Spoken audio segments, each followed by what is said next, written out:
sœurs, bonjour. Chers amis visiteurs, bonjour.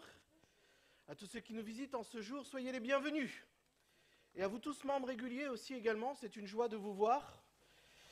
C'est une joie de savoir que l'on peut compter sur sa famille. Ce matin, j'aimerais simplement continuer la thématique qui nous a été proposée la semaine dernière. Nous sommes dans la thématique du grand conflit, le conflit des âges. Cette guerre qui a commencé donc entre notre ennemi de toujours, Satan, et Dieu. Mais avant de continuer, j'aimerais vraiment que nous puissions encore plus invoquer la présence de notre Dieu. J'ai besoin de lui ce matin, parce que je suis faible. Je vous invite à incliner la tête et nous allons prier ensemble.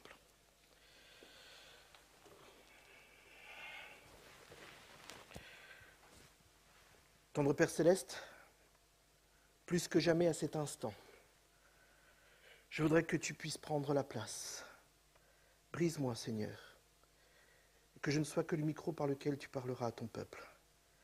Qu'à cet instant, tendre Père, nous puissions te sentir nous parler et que nous puissions être édifiés. Accorde ta paix à chacun et qu'à cet instant, tu m'effaces pour ta plus grande gloire. Amen. Alors ce matin, la question, elle est simple. Quelle eau bois-tu? Ou quelle eau buvez-vous? Alors on va essayer de ne pas citer trop de marques, puisqu'il y a le droit à l'image. Alors je te pose une autre question. Est-ce de l'eau de source ou de l'eau minérale? Quel type d'eau bois-tu? Juste pour votre gouverne, si vous avez l'occasion de prendre une bouteille d'eau, comment savoir si elle est de bonne qualité ou de mauvaise qualité? Il vous suffit de regarder sur le côté de la bouteille d'eau. Et vous allez voir, à un moment, il est marqué « résidu à 180 degrés ». Résidu à 180 degrés, c'est justement l'explication qui est simple. Une fois que l'on a chauffé l'eau à 180 degrés Celsius, quels sont les corps organiques qu'il reste? Sous-entendu, plus une eau est minéralisée, plus le taux sera important. Moins elle est minéralisée, donc plus elle est de source, plus le taux sera faible. Ça, c'est une première piste. Mais qu'est-ce qui caractérise une eau réellement? Aujourd'hui, j'aimerais simplement que l'on se focalise sur deux notions. Une eau vivante et une eau morte. Alors je te pose la question, qu'est-ce qu'une eau vivante? Qu'est-ce qu'une eau morte? On dit simplement que une eau morte et une eau vivante n'ont pas les mêmes caractéristiques microscopiques. Ainsi, on peut réellement déterminer lorsque l'on prend une eau si elle est morte ou si elle est vivante. Alors, une eau morte, une eau vivante. Une eau morte est une eau, dirons-nous, assassinée, qui est justement remplie de plusieurs polluants, qui est aussi, et comme l'on dit, contenue. Donc, vous l'avez bien compris, on peut dire que l'eau, c'est la vie, puisque s'il n'y a pas d'eau, il n'y a pas de vie. Et pourtant, la même eau peut être considérée comme morte. Rien à voir avec polluée. Une eau peut être vivante tout en étant polluée. Alors, qu'est-ce qu'une eau morte? Qu'est-ce qu'une eau vivante? En raccourci, je dirais simplement que voilà, toute eau qui sort d'une source en direct est reconnue comme étant une eau vivante. Et toute eau embouteillée est reconnue comme étant une eau morte. La preuve, lorsque vous allez en cure, un exemple, si vous allez à Vichy, vous ne prenez pas la bouteille de Vichy. On vous invite à aller à Vichy, à l'eau de source, directement, pour boire l'eau de Vichy. Parce que c'est là, justement, que vous pouvez avoir tous les bienfaits de cette eau qui est une eau vivante. L'eau de source, donc cette même eau mise en bouteille, n'a plus les mêmes caractéristiques.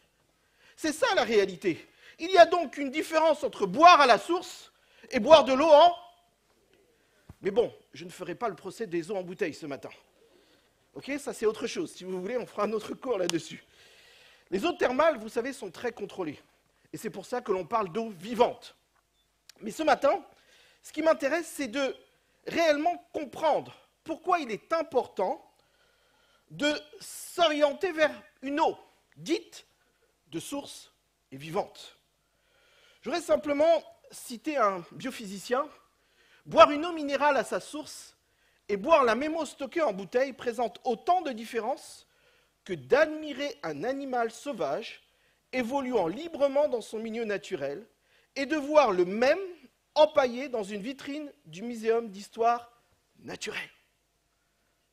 Je pense que vous avez compris. La mise en bouteille fait perdre à l'eau ses propriétés initiales. L'eau s'oxyde, s'alcanise et se minéralise. L'eau a perdu sa structure et elle est devenue une eau morte, dit Roger Castel, un autre biologiste. À partir du moment où elles sont captées et mises en bouteille, elles perdent donc leur valeur. Et ce qui m'intéresse, c'est de comprendre pourquoi est-ce qu'aujourd'hui on fait tant l'apogée dans ces cas-là d'une eau dite minérale en bouteille.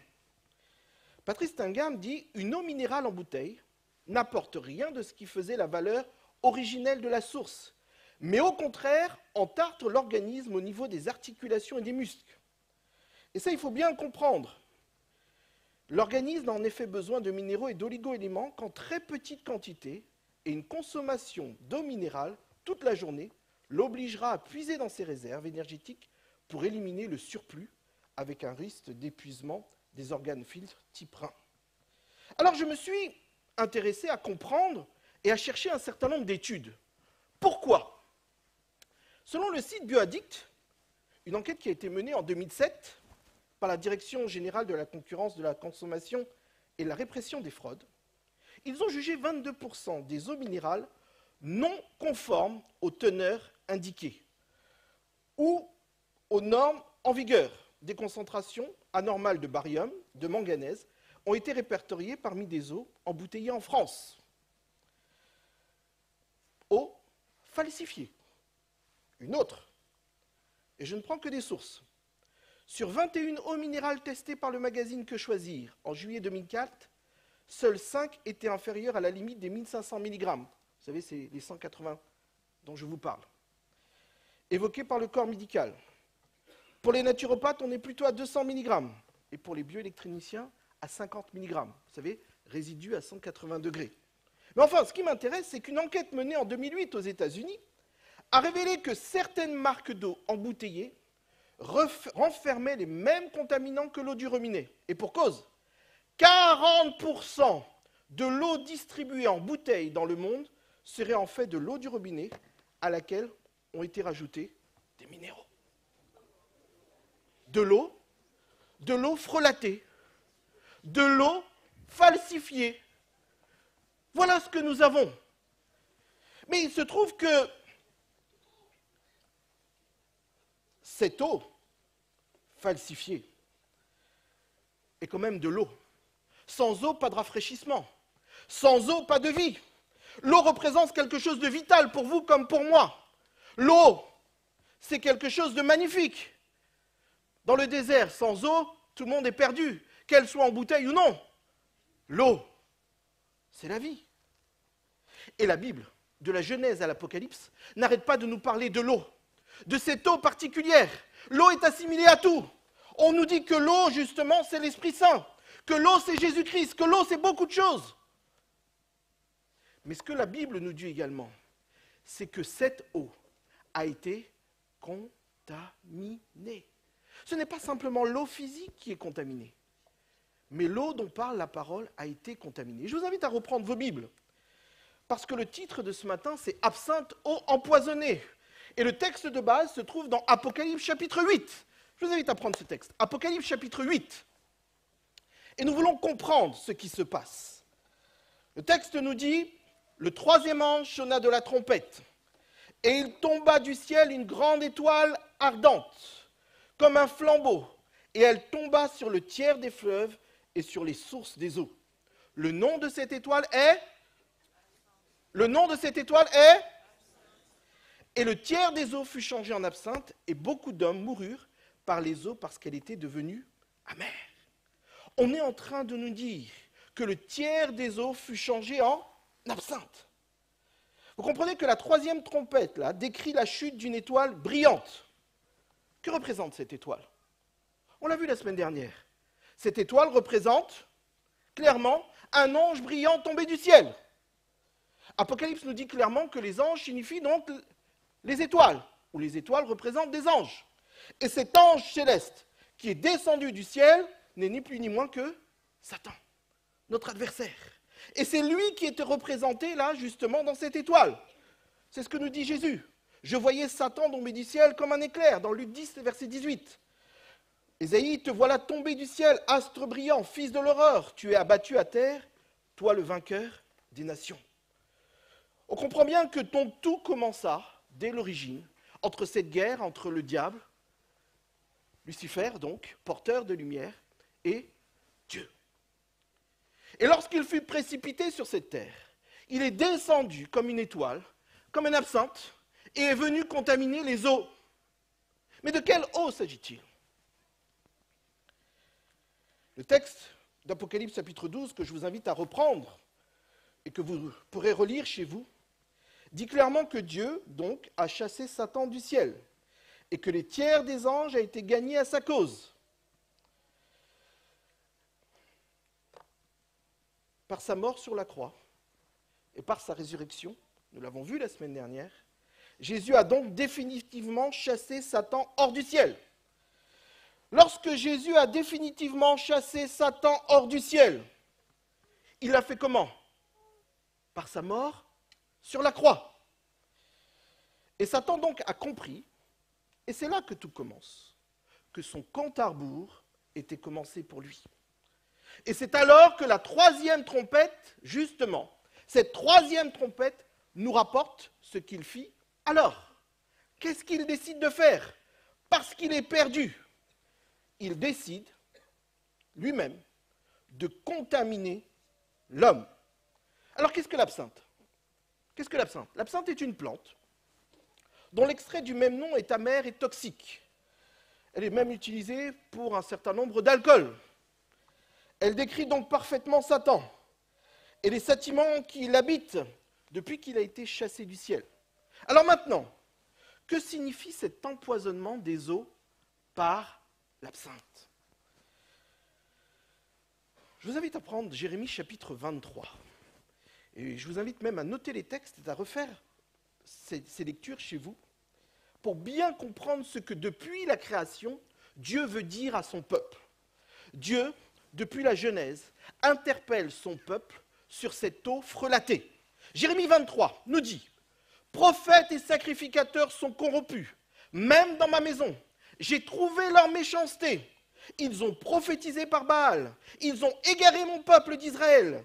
Voici, je vais les nourrir d'absinthe, et je leur ferai boire des eaux empoisonnées, car c'est par les prophètes de Jérusalem que l'impiété s'est répandue dans tout le pays. » Là, on comprend très clairement, à la lecture de ce texte, que l'empoisonnement des eaux par l'absinthe est le châtiment appliqué à ceux qui prétendent servir Dieu, mais qui en réalité font quoi? Ils ont apostasié en choisissant de suivre non seulement des dieux étrangers, nous dit le texte, mais aussi des doctrines étrangères. Jusqu'à aujourd'hui, cela a lieu. Trop d'enseignements subversifs dans l'Église, trop d'enseignements disparates et qui ne correspondent pas forcément à nos croyances. On pourrait en citer plein, mais le pasteur interviendra dessus la semaine prochaine dans l'après-midi. Pourquoi le pays est-il détruit, brûlé comme un désert, où personne ne passe? C'est le texte qui se trouve dans Jérémie 9. L'Éternel dit, c'est parce qu'ils ont abandonné ma loi que j'avais mise devant eux, parce qu'ils n'en ont point écouté ma voix et qu'ils ne l'ont point suivie, parce qu'ils ont suivi les penchants de leur cœur et qu'ils sont allés après les Baals comme leurs pères le leur ont appris. C'est pourquoi, ainsi parle l'Éternel des armées, le Dieu d'Israël, voici, je vais nourrir ce peuple d'absinthe et je lui ferai boire des eaux empoisonnées. La question se pose, comment mon Dieu d'amour peut-il faire cela? Comment peut-il donner de l'eau empoisonnée à son peuple? Dieu punit clairement tous ceux qui sont auteurs d'apostasie. Alors que l'étoile tombée du ciel rend les eaux amères, Dieu, par contre, lui veut faire autre chose. Dieu se propose d'avoir un autre processus. Est-ce que vous vous rappelez d'une histoire où clairement, alors qu'une eau est amère, Dieu la rend douce. Ça vous dit quelque chose? Je vous invite à prendre vos Bibles. Dans Exode. Exode chapitre 15. Là, je voudrais qu'on soit au clair là-dessus. Exode chapitre 15, à partir du verset 23 et 26. C'est exactement le processus inverse qui s'est produit pour les Israélites à Mara, alors que l'intervention de Dieu a transformé l'eau amère en eau potable. Et comprenez bien, parce que la suite de ce récit va nous aider à comprendre la troisième trompette.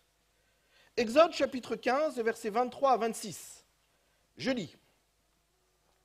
Ils arrivèrent à Mara, mais ils ne purent pas boire l'eau de Mara, parce qu'elle était amère. Je n'affiche pas le texte exprès pour que vous puissiez le chercher dans vos Bibles. C'est pourquoi ce lieu fut appelé Mara. Le peuple murmura contre Moïse en disant « Que boirons-nous » Moïse cria à l'Éternel, et l'Éternel lui indiqua un bois qu'il jeta dans l'eau. Et l'eau devint douce. Ce fut là que l'Éternel donna au peuple des lois et des ordonnances. Et ce fut là qu'il le mit à l'épreuve. Il dit, si tu écoutes attentivement la voix de l'Éternel ton Dieu, si tu fais ce qui est droit à ses yeux, si tu prêtes l'oreille à ses commandements, si tu observes toutes ses lois, je ne te frapperai d'aucune des maladies dont j'ai frappé les Égyptiens, car je suis l'Éternel qui te guérit. Voilà Mara. Dieu jette juste un bois par l'intermédiaire de son serviteur et l'eau amère devint douce. Dieu a cette capacité de changer l'eau empoisonnée en eau pure. Ça, c'est notre Dieu. Et ce Dieu que nous servons est tellement puissant qu'il se propose à chaque fois, lorsque tu veux clairement suivre ses enseignements, te rapprocher de la source, de la vraie source, il est capable non seulement de t'abreuver, mais de te restaurer. Le texte dit que à chaque fois que l'on consomme cette eau douce, cela entraîne la fidélité des croyants. Et regardez, à ce moment-là, Dieu prend et Dieu fait alliance avec son peuple pour qu'il puisse suivre les vrais commandements. Ok ? Alors que les eaux changées en absinthe empoisonnent les hommes, Dieu, lui, se propose de donner une vraie eau aux hommes. Alors, on le sait tous, Jésus-Christ est la seule et vraie source. Amen. Je le reprends. Jésus-Christ est la seule et vraie source. Amen. Est-ce que tu es convaincu de ce que tu es en train de dire là, quand tu dis Amen? Parce que quand tu dis Amen, c'est-à-dire que tu reconnais que Jésus-Christ est la seule source de ta vie. Amen. Tu ne dois t'abreuver qu'à une seule source, à savoir Jésus-Christ. C'est lui la source de la vie. Et lorsque Jésus-Christ te donne à boire, le texte dit, tu n'auras plus jamais. Alors pourquoi avons-nous soif? Pourquoi? Pourquoi est-ce que l'eau peut être empoisonnée? À chaque fois que je veux boire à la source, à chaque fois que je veux me diriger vers les enseignements et boire directement auprès de Jésus-Christ, il y a toujours un ennemi pour venir contaminer mon eau, pour venir contaminer ton eau. Et ça a lieu dès le début. Après le péché, l'intérêt de Satan a toujours été de falsifier, de frelater l'eau que Jésus-Christ veut nous donner. Alors le croyant, et c'est ce que nous dit Apocalypse chapitre 8, doit donc faire attention à ce qu'il boit et à l'eau qu'il consomme. Avançons un peu plus sur ce que Jésus-Christ peut nous proposer. Et pour ce faire, j'aimerais que l'on comprenne ce qui s'est réellement passé au moment où le texte parle d'Apocalypse chapitre 8. Apocalypse chapitre 8, on l'a vu, c'est la troisième trompette. Et pour tous ceux qui ont étudié l'Apocalypse, l'année dernière, les aînés, on a fait un certain nombre de choses là-dessus. Ok ? Alors ne me faites pas honte. La troisième trompette correspond à quelle partie de l'Église? à la troisième église. On est d'accord? Ok, c'est quoi la troisième église? Oh, allez, Pergame. Et ça correspond également au troisième sceau. La réalité, elle est simple. On ne peut donc, plus ou moins physiquement, historiquement, cadrer cette période. Il s'agit d'une période qui va de 313 jusqu'à 538. On va appeler ça une période justement d'intoxication, la période de compromis. Et pendant cette période, l'Église officielle va aller de compromis en compromis. Et c'est exactement ce que dit le texte d'Apocalypse chapitre 8. Pour des questions de position, pour des questions d'autorité, pour des questions justement de pouvoir, l'Église va être prête à faire un certain nombre de compromis. Et elle va faire un certain nombre de compromis dans sa doctrine, dans ce qu'elle enseigne. Et là, justement, vient quelque chose d'effroyable. Compromis après compromis. On voit que cette Église, alors que l'Europe est dans une famine spirituelle, va faire rentrer au fur et à mesure le paganisme dans l'Église. C'est exactement, puisque les portées ne sont pas qu'historiques, elles sont prophétiques, c'est exactement à quoi nous assistons aujourd'hui. Et la réalité, elle est claire pour chacun d'entre nous. Quand l'agneau ouvrit, et je vous invite à prendre Apocalypse chapitre 6, le verset 5 à 6, pour que vous compreniez cela.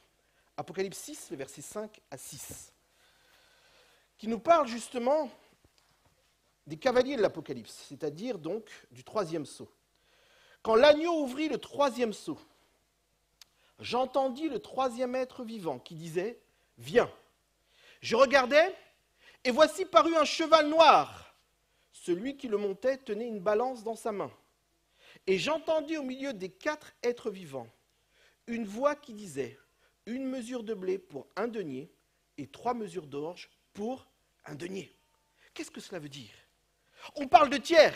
Et à chaque fois que l'on fait référence à cette troisième trompette, ou troisième sceau, ou troisième église, on parle de tiers. Sous-entendu qu'il y a 1 tiers de corruption. Tout n'est pas complètement corrompu, mais 1 tiers l'est déjà. Et rien qu'avec 1 tiers, on peut faire beaucoup de désordre, beaucoup de dégâts.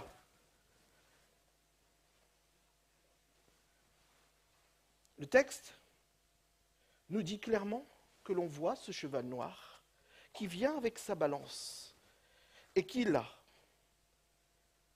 est auteur de cet empoisonnement. Alors la question se pose. Est-ce qu'aujourd'hui, il y a encore empoisonnement? Et la réponse est, et vous l'avez compris, oui. Mais quel type d'empoisonnement? J'aimerais rapidement vous démontrer 2 choses, parce que c'est des choses que Jésus déjà présentait par l'intermédiaire de son prophète, Jérémie. Jérémie chapitre 2. Jérémie chapitre 2, le verset 13, dit ceci. « Ils m'ont abandonné, moi qui suis une source d'eau vide. Et maintenant, qu'as-tu à faire d'aller en Égypte pour boire l'eau du Nil? Qu'as-tu à faire d'aller en Syrie pour boire l'eau du fleuve ?» Vous voyez un peu ces images, ces comparaisons? Où tu vas boire? Où vas-tu t'abreuver? Quelle est ta source? Lorsque tu étudies, quelle est ta source? Vous savez, cette semaine, j'ai eu l'occasion de, vous savez, à travers les WhatsApp, les réseaux, là, on reçoit beaucoup de choses. Et puis j'ai reçu une petite vidéo de les prophètes, les faux prophètes. Alors je regarde la vidéo des faux prophètes, et puis on montre une dizaine de faux prophètes. Waouh! Tous plus riches les uns que les autres. Parce qu'ils ont des grosses communautés. Mais je me dis, mais si on y réfléchit bien, s'il y a des faux prophètes, c'est parce qu'il y a des fidèles qui acceptent les faux prophètes. Ça veut dire que ces mêmes fidèles n'étudient pas. Vous êtes d'accord avec moi? Si tu étudies, va directement à la source. Ne bois pas l'eau de quelqu'un d'autre. Ne va pas boire l'eau qui est déjà stagnante. Va directement à la source. Mon eau peut être stagnante. L'eau de ton voisin peut être stagnante. Mais l'eau de Jésus-Christ, elle est toujours vivante. Je voudrais quand même illustrer pour que vous compreniez comment à chaque fois le diable opère sur ces eaux. Je voudrais simplement donner un exemple de ce qui s'est passé pendant justement cette période et comment un enseignement a corrompu l'ensemble de l'Église. Juste un exemple, le temps me manque pour en faire plusieurs. Je vous invite à prendre en exemple l'adoration de la Vierge Marie. Nous sommes justement en plein dans cette période, lorsque justement il faut arriver à faire un certain nombre de compromis. Alors, j'ai voulu comprendre pourquoi tout ça d'effervescence. Alors j'ai été voir le copain Wikipédia. Et Wikipédia me dit voilà, le sanctuaire marial le plus populaire en termes de fréquentation est celui de Notre-Dame de Guadalupe au Mexique. Vous imaginez 15 millions de pèlerins par an. Suivi de Notre-Dame de Lourdes en France, 6 millions de pèlerins par an. Et de Notre-Dame de Fatima au Portugal, plus de 4 millions de pèlerins par an. Le pèlerinage marial est vraiment un acte de dévotion. Pour celui qui est chrétien, catholique, engagé, c'est fondamental. Alors je veux tout de suite mettre tout le monde à l'aise. Je n'ai rien contre nos amis les catholiques. J'aimerais simplement, à la lumière de la parole, vous aider à vous interroger. Regardez ce que dit le texte. Il faut comprendre pourquoi est-ce qu'aujourd'hui, encore en 2017, des hommes et des femmes prient Marie. D'où ça vient? Pourquoi? Que penser de toutes ces comptes rendus rapportant des miracles, des visions, des apparitions, comme celle de Fatima, des messages, des prédictions, ou encore de ces statues en pleurs, de ces icônes ensanglantées? Que dire de Marie? Vous savez, selon les promoteurs du mouvement marial, on dénombrerait plus de 300 apparitions. Vous imaginez? 300 apparitions. Alors moi, je pose une question. Peut-être, vous avez la réponse. Marie est-elle morte? Alors je reprends. Marie est-elle morte? Vous n'avez pas l'air convaincu, hein? Si Marie est morte, prier Marie, ça revient à quoi? À prier les morts. Et pourtant, la Bible est claire là-dessus. La Bible me dit dans Lévitique 19, « Vous ne vous tournerez point vers ceux qui évoquent les esprits, ni vers les devins, ne les recherchez point de peur de vous souiller avec eux. Je suis l'Éternel, votre Dieu. » Et donc on comprend que, en voulant justement initier la doctrine de l'immortalité de l'âme, c'était important. En initiant cette doctrine, on permettait de faire et de refaire faire surface à cette théorie de la mère et de l'enfant. Il était important donc de donner du poids à cette croyance de Marie, celle qui a mis au monde Jésus. Mais d'où vient cet héritage? Si on prend le temps de lire et d'étudier, cet héritage vient de Babylone. Toujours le même processus. Babylone, Égypte, Grec. Toujours cette croyance de la mère et de l'enfant. On aura l'occasion de revenir sur des petites statues là-dessus. Alors ma question, elle est simple. Pourquoi tant de gens sincères continuent à prier Marie? Parce qu'on leur a dit simplement que c'était elle qui pouvait justement les sauver. Et aujourd'hui, qu'est-ce que vous vous dites? Il n'y a de salut en aucun autre camp. Hey! Vous comprenez cela? Il y a réellement une eau qui a été empoisonnée depuis très longtemps. Et voilà comment on distille au fur et à mesure un certain nombre de convictions au point que cela devienne une réalité pour des croyants sincères. Oui ou non? Voilà un exemple d'eau empoisonnée.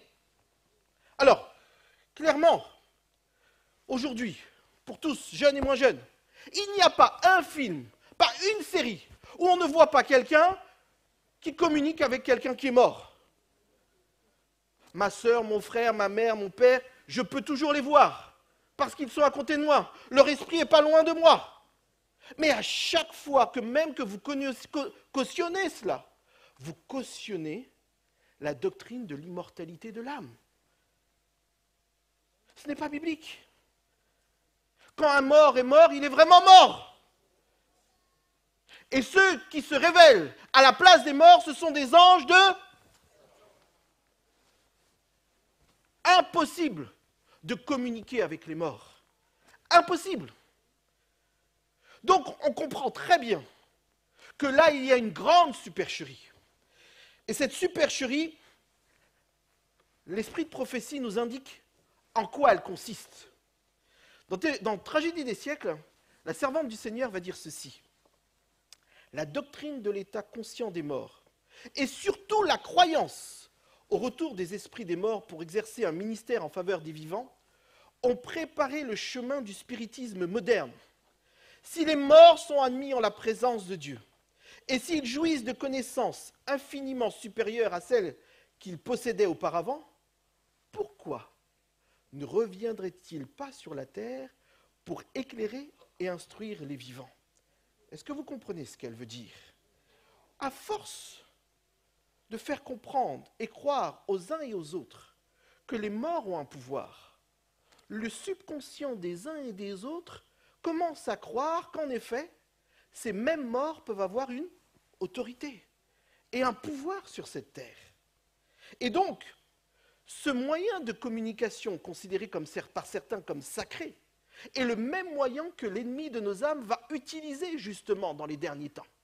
Et là, on assiste clairement à une grande supercherie, parce que les anges déçus sont soumis à Satan.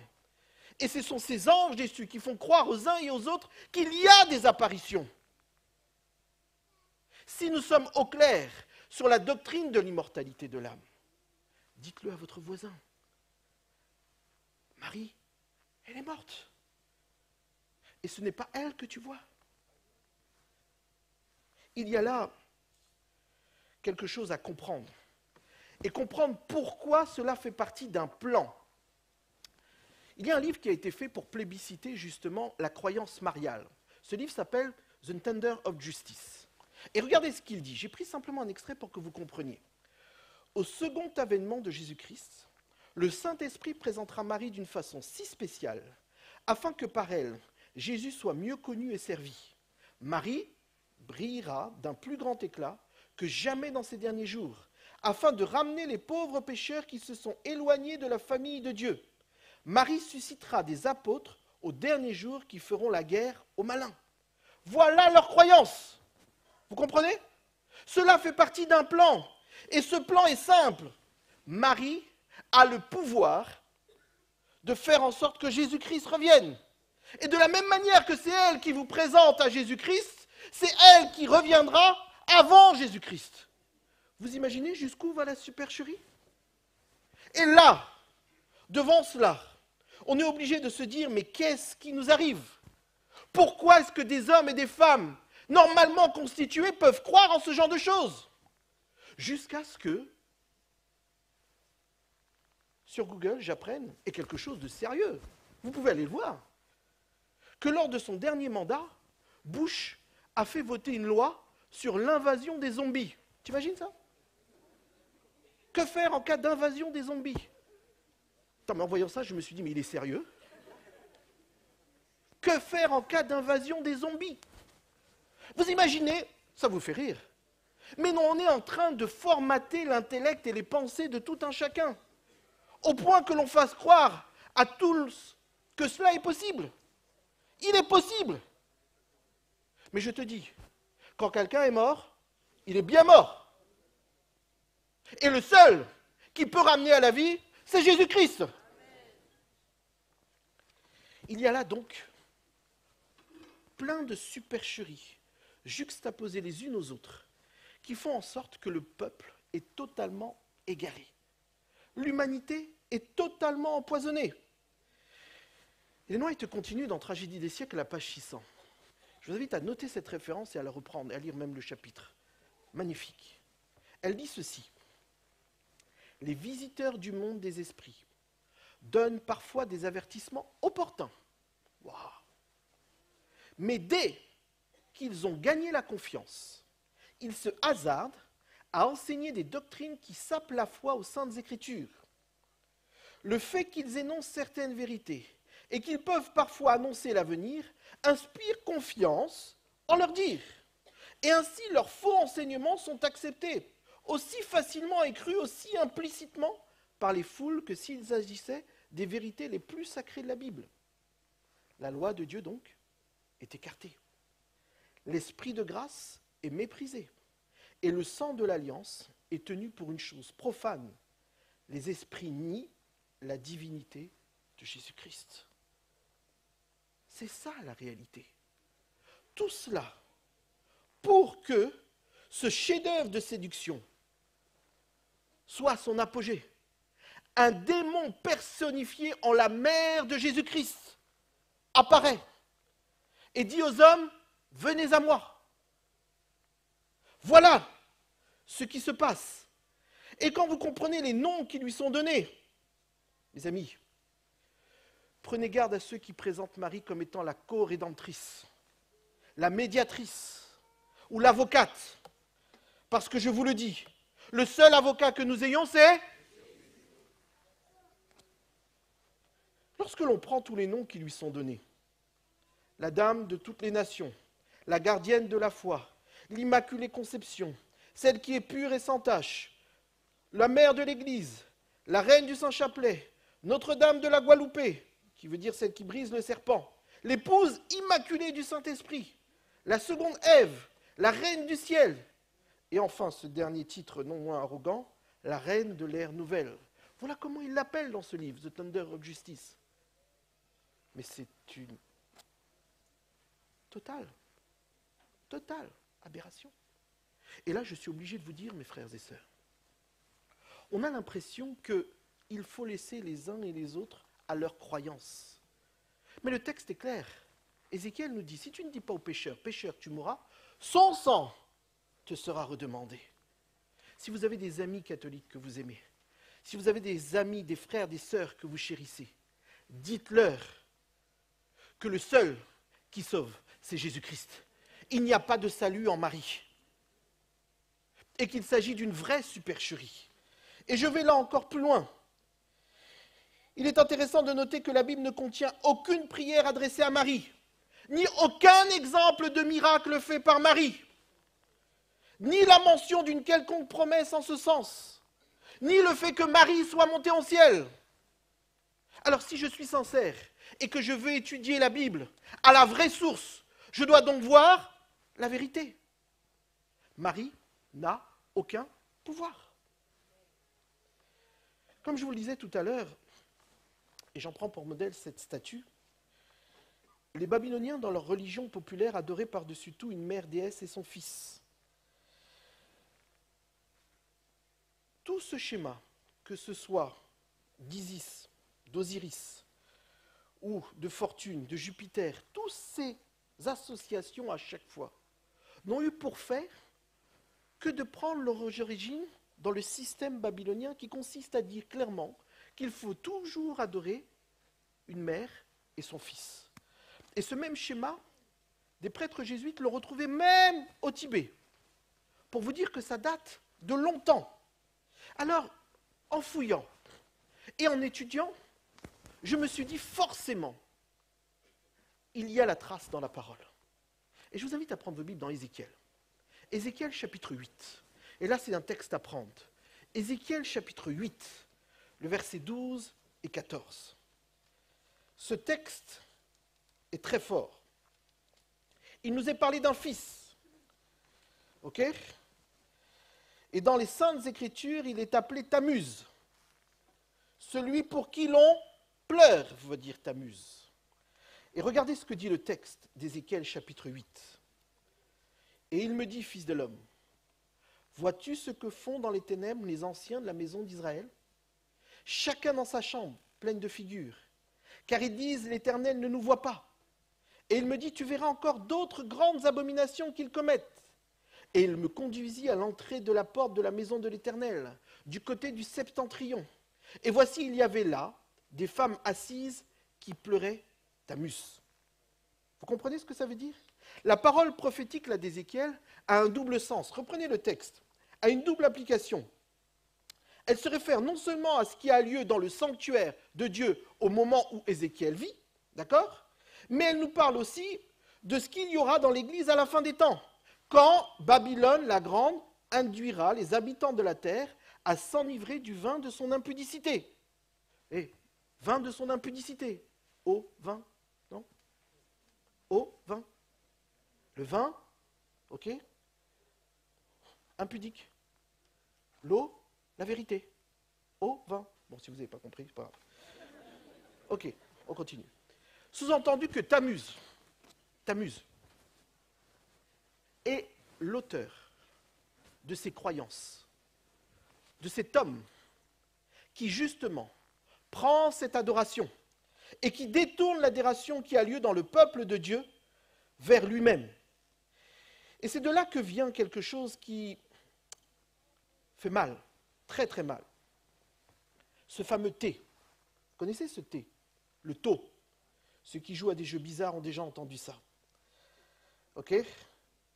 Parce que Tammuz, c'est celui qui est à l'origine de ce thé, la croix, ou le thé, le tau. Une marque du dieu de la nature. Tammuz ou Baal, c'est par conséquent le signe de Satan, le faux dieu, qui a fait pendre sur une croix païenne du signe de thé pour condamner d'une mort ignominieuse le vrai Dieu, Jésus-Christ. Et beaucoup de chrétiens, même pratiquants, s'amusent à adorer des petits objets, petites formes de thé, petites formes de croix, qui ne sont réellement que des objets idolâtres et qui depuis longtemps ont une signification. Le tau mystique des Chaldéens et des Égyptiens, voilà la vraie première forme de la lettre T. Et c'est l'initiale du nom Tammuz, qui signifie clairement, ok, là, l'imposteur. Le tau mystique était marqué au moment du baptême sur le front de ces certains initiés justement à certains mystères. Il s'agit de choses totalement maléfiques et qui perdurent et qui est distillé, auquel on associe un certain nombre de croyances, et donc un mélange des genres entre ce qui est religieux, sacré, et ce qui est totalement profane. L'eau est totalement empoisonnée. Le diable n'arrête pas d'empoisonner, et il fait croire aux uns et aux autres qu'ils sont dans la vérité. Mes amis, Paul disait déjà à Timothée, l'Esprit dit expressément que dans les derniers temps, quelques-uns abandonneront la foi pour s'attacher à des esprits séducteurs et à des doctrines de... C'est pas moi qui le dis, c'est la Bible. La parole de Dieu est claire. Il s'agit de doctrines de démons. Il s'agit de séduction de l'iniquité. Il s'agit de prodiges faits au nom de Jésus-Christ alors qu'il n'est pas du tout dans cela. Il s'agit réellement d'actes qui visent à perdre l'humanité. Alors, comprenez que certains sont déjà parvenus à un degré tel qu'ils n'ont aucun scrupule pour être les agents justement de l'ennemi. Et la question se pose, comment subsister? Comment éviter de boire cette eau empoisonnée? Il n'y a qu'une seule solution. Une seule. Et encore une fois, Ellen White te donne la réponse. Tragédie des siècles, page 678. Et là, si vous devez retenir une chose, retenez cela. Seuls échapperont à la redoutable séduction qui subjuguera le monde, ceux qui étudient diligemment les Écritures et qui ont l'amour de la vérité. Amen. C'est grâce au témoignage de la parole de Dieu qu'ils découvriront le séducteur sous son déguisement. L'heure de l'épreuve sonnera pour tous, et le crible de la tentation fera connaître les vrais chrétiens. Le peuple de Dieu est-il assez enraciné dans la vérité pour pouvoir résister au témoignage, même de ses sens? Saura-t-il, au cours de cette crise, s'attacher aux Écritures et aux Écritures seules? La question est posée. Qui pourra dire « il est écrit » ? Qui pourra dire « au nom du Seigneur Jésus-Christ » ? Ne te console pas avec l'eau de quelqu'un d'autre. Ne va pas prendre l'eau de quelqu'un d'autre. Ne prends pas l'enseignement de quelqu'un d'autre. Va directement à la source. Parce que le moment venu, tu auras à rendre de tes comptes. Tu auras à rendre des comptes personnellement. Et pas à travers la vie d'un tel ou d'un autre. La seule manière de savoir si on est dans la vérité, c'est d'étudier personnellement.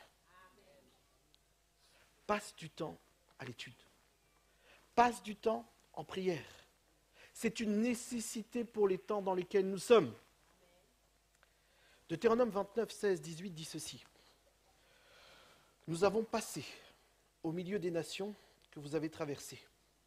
Vous avez vu leurs abominations et leurs idoles. Et moi je vous dirais, vous avez vu au travers de tous les siècles les abominations et les idoles.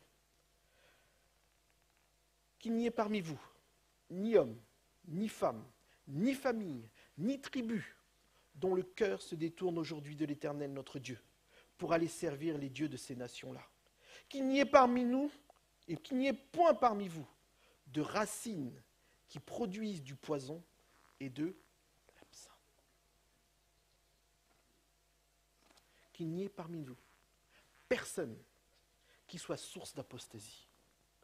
Qu'il n'y ait parmi nous personne qui soit justement le jeu du diable pour faire entrer l'absinthe au sein de l'Église.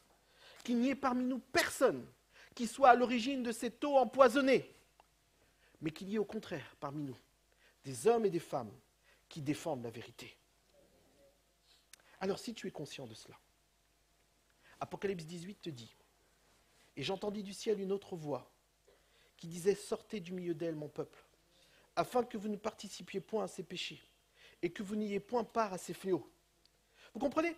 N'est-ce pas encourageant de savoir que le dernier effort de Dieu dans cette grande tragédie du conflit entre Christ et Satan, c'est de dire, il faut que l'on puisse se tourner vers ceux qui ne sont pas encore avec nous. Il faut aller les chercher.